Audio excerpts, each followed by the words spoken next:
भगवान के भोले भाले भक्त की कथा।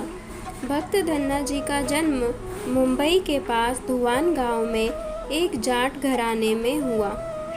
उनके माता पिता कृषि और पशुपालन करके अपना जीवन यापन करते थे। वह बहुत निर्धन थे। जैसे ही धन्ना बड़ा हुआ, उसे भी पशु चराने के काम में लगा दिया। वह प्रतिदिन पशु चराने जाया करता। गांव के बाहर ही कच्चे तालाब के किनारे एक ठाकुर जी का मंदिर था, जिसमें बहुत सारी ठाकुर जी की मूर्तियां रखी हुई थी। लोग प्रतिदिन वहां आकर माथा टेकते व भेंट अर्पण करते। धन्ना पंडित जी को ठाकुर जी की पूजा करते, स्नान करवाते व घंटियां बजाते रोज देखता। अल्प बुद्धि का होने के कारण वह समझ न पाता। एक दिन उसके मन में आया कि देखते हैं कि क्या है। उसने एक दिन पंडित जी से पूछ ही लिया कि आप मूर्तियों के आगे बैठकर आप क्या करते हो। पंडित जी ने कहा, ठाकुर जी की सेवा करते हैं, जिनसे कि मनोकामनाएं पूर्ण होती है। धन्ने ने कहा, यह ठाकुर जी मुझे भी दे दो। उससे छुटकारा पाने के लिए पंडित जी ने कपड़े में पत्थर लपेटकर दे दिया। घर जाकर धन्ने ने पत्थर को ठाकुर जी समझकर स्नान कराया और भोग लगाने के लिए कहने लगा। उसने ठाकुर जी के आगे बहुत मिन्नतें की। धन्ने ने कसम खाई कि यदि ठाकुर जी आप नहीं खाएंगे तो मैं भी भूखा ही रहूँगा। उसका यह प्रण देखकर प्रभु प्रकट हुए तथा रोटी खाई व लस्सी पी। इस प्रकार धन्ने ने अपने भोलेपन में पूजा करने और साफ मन से पत्थर में भी भगवान को पा लिया। जब धन्ने को लगन लगी, उस समय उसके माता पिता बूढ़े हो चुके थे और अकेला नवयुवक था। उसे ख्याल आया कि ठाकुर जी को पूजा से खुश करके यदि सब कुछ हासिल किया जा सकता है, तो उसे अवश्य ही यह करना होगा, जिससे घर की गरीबी चली जाए तथा सुख आए। ऐसा सोचकर ही वह पंडित जी के पास गया। पंडित जी ने पहले ठाकुर देने से मना कर दिया कि वह ठाकुर की पूजा अकेले नहीं कर पाएगा। दूसरा, तुम अनपढ़ हो। तीसरा, ठाकुर जी मंदिर के बिना कहीं नहीं रहते और ना ही प्रसन्न होते हैं, इसीलिए तुम जिद मत करो और खेतों की संभाल करो।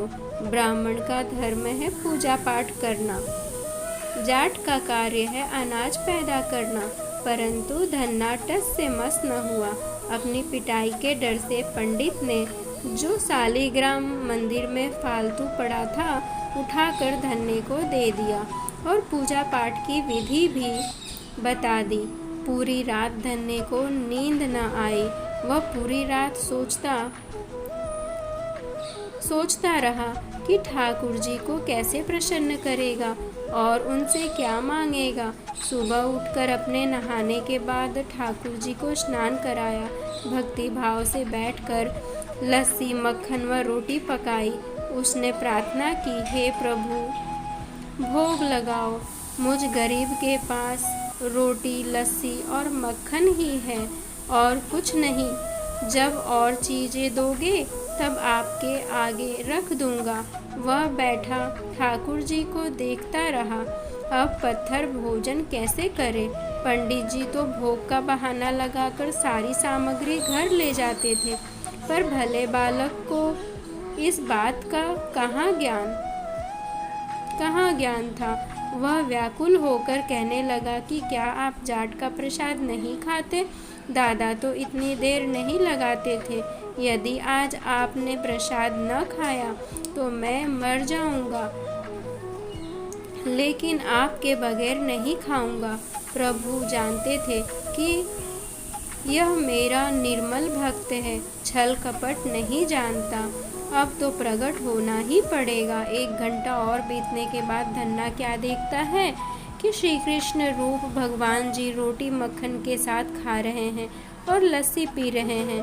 भोजन खाकर प्रभु बोले, धन्ना, जो इच्छा है मांग लो, मैं तुम पर प्रसन्न हूँ। धन्ने ने हाथ जोड़कर विनती की, भाव, जो तुम्हारी भक्ति करते हैं तो उनके कार्य सवार देता है। मुझे गेहूँ, दाल व घी दीजिए, मैं खुश हो जाऊंगा। यदि जूता, कपड़े, 7 प्रकार के अनाज, गाय या भैंस, सवारी करने के लिए घोड़ी तथा घर की देखभाल करने के लिए सुंदर नारी मुझे दे। धन्य के यह वचन सुनकर प्रभु हंस पड़े और बोले, यह सब वस्तुएं तुम्हें मिल जाएंगी। प्रभु बोले, अन्य कुछ? प्रभु, मैं जब भी आपको याद करूं आप दर्शन दीजिए। यदि कोई जरूरत हुई तो बताऊंगा। तथास्तु। भगवान ने उत्तर दिया, हे प्रभु, धन्ना आज से आपका आजीवन सेवक हुआ। आपके अलावा किसी अन्य का नाम नहीं लूँगा। धन्ना खुशी से दीवाना हो गया। उसकी आंखें बंद हो गई। जब आंखें खोली तो प्रभु वहाँ नहीं थे। वह पत्थर का शालिग्राम वहाँ पड़ा था। उसने बर्तन में बचा हुआ प्रसाद खाया, जिससे उसे तीनों लोकों का ज्ञान हो गया। प्रभु के दर्शनों के कुछ दिन पश्चात धन्य के घर सारी खुशियाँ आ गई। एक अच्छे अमीर घर में उसका विवाह हो गया। उसकी बिना बोई भूमि पर भी फसल लहलहा गई। उसने जो जो प्रभु से मांगा था उसे सब मिल गया।